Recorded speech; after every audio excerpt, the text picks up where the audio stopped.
Good day, YouTube, and welcome to another episode of the Albino Rhino Booze Review. Today's booze is a booze that's been left here for a while. Actually, it was the MancChild that left this here. He bought it for himself and didn't like it. Now, I don't like the original of this, so I'm not sure how I'm going to feel about this. This is, excuse me, guys. I'm burping here. This is Crown Royal Black. It says robust, full-bodied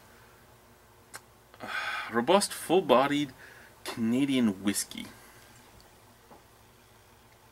You see there's some shots out of this. This is Christy's dad. I haven't touched this yet. One shot was drank by Ken. Ken drank one shot and didn't like it, so he brought it over. 45% alcohol, so it's overproofed. 750 milliliters. The legend continues. Let's see if there's anything worthwhile back here. You know what? I can't read any of that. Drink responsibly, return for refund, recyclable, whatever. Let's just pour it.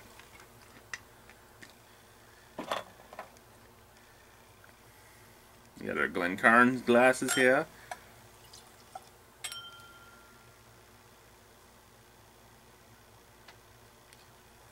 So, it's a Canadian rye. It is a rye whiskey. However, there are not many ryes in Canada that are 100% rye. A lot of them are corn. A lot of them are color added. A lot of them have not been barrel aged like they're supposed to be. It all matters what you have. This, as you can see, it's called Crown Black. Not really black, it's like a amber color, but I mean, when you compare it to regular Crown, it is, well, not really in the Glencairn.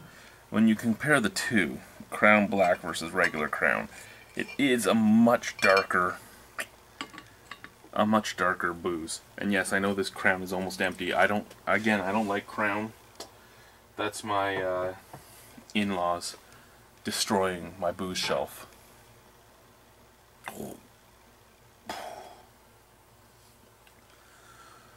Woo! Woo! There's not really much, if you like Crown Black, that's good for you. There's not much on the nose of this that is redeeming for me.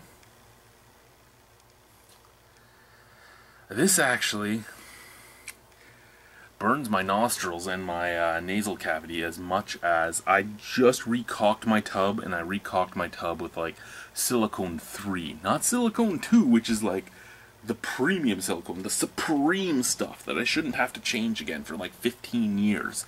And every time I went down to use my gloved hand to smooth something out a little bit, I almost died.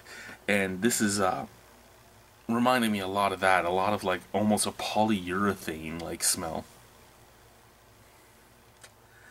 There is a little bit of molasses, there is a little bit of vanilla, but on and on it is just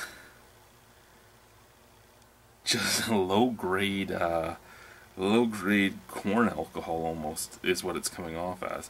I'm not saying that's what it is. Don't get me wrong, to you huge Crown lovers. I'm not saying that's what it is, and even if I like this or don't like this, it doesn't matter if you like it. I'm glad that you like it. We all have our own personal tastes. This is me telling my opinion and my tastes on a booze. So fuck you guys. Fuck you. Let's drink it. Cheers.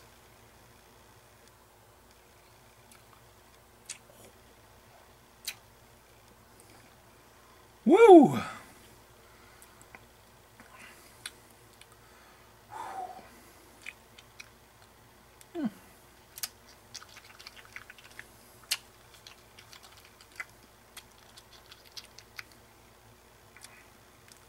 I think I need to get a little bit more of that into my system.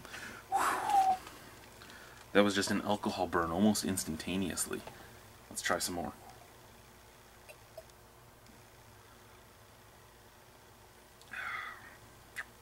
Okay. Okay.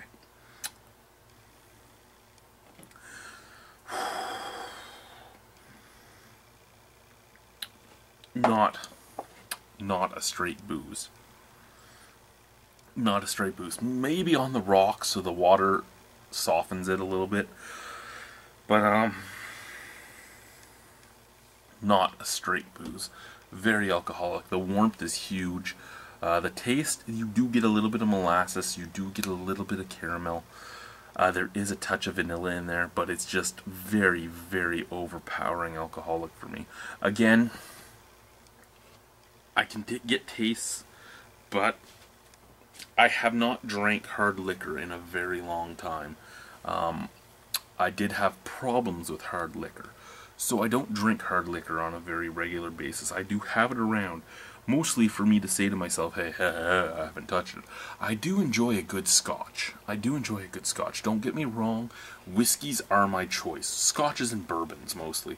Rye whiskeys, I usually do find a little bit on the harsher side. There are some rye whiskeys that I do like. Actually, another rye whiskey that is another corn whiskey, as in there's a lot of corn in it, that I do enjoy is this, the Canadian Club Classic 12. That's actually not a horrendous whiskey. Another one I do enjoy is 50 Creek Copper Pot. I know I made fun of it when we reviewed it, but I made fun of this mostly. This little neck tag and what it says. That's what I made fun of for the most part. Somebody broke into... Okay, you know what? Here's a rule you should follow when you're at somebody's house. If you're at somebody's house and you go into their liquor cabinet and you get yourself a drink and the bottle has not been opened yet, don't fucking touch it. It's my bottle. I should be the one that gets to open it. I should be the first person to have a fucking shot out of that bottle. Not you. Fuck you. I don't care if you're my wife's fucking father. Fuck this shit. Stop fucking drinking the bottles that aren't opened. Okay, I'm better. Out of 10 on this whiskey, on this rye. You know what? Probably a 4 for myself. Once this bottle's gone, I'm not going to buy it again. I'm not saying it's bad. You might actually love it. That's perfectly fine. I'm saying for me, it's not my thing. It's just way too alcoholic for me. And yeah, you know, all whiskey is alcoholic. Yeah, all whiskey is alcoholic. Just a lot more whiskeys come off with a lot more flavor than this, for me personally. It's perfectly fine if you like the flavor of this. There is some caramel, there is some vanilla, there is some sweetness, but it's just not, it's not good enough. You saw what it did when I took more of a shot of it. Again, I'll probably try this mixed. I might actually like that. I'm going to do a whole cocktail hour, and I'm going to do cocktails. I'm going to do regular cocktails like rye and Coke, and I'm going to do it with 3 different ryes. And I'll take the Coke and I'll put it in 3 different glasses with 3 different ryes and do a blind taste test of them. Maybe I'll like this really well mixed. But the review is on it straight. On it without water, on it without ice. And I just don't like it. You know, on the rocks, mixed, all that sort of stuff, I might actually really like Crown Black. But like this, I don't. Thank you guys. I'll sip on this while I watch my movie, and hopefully I don't puke. Bye.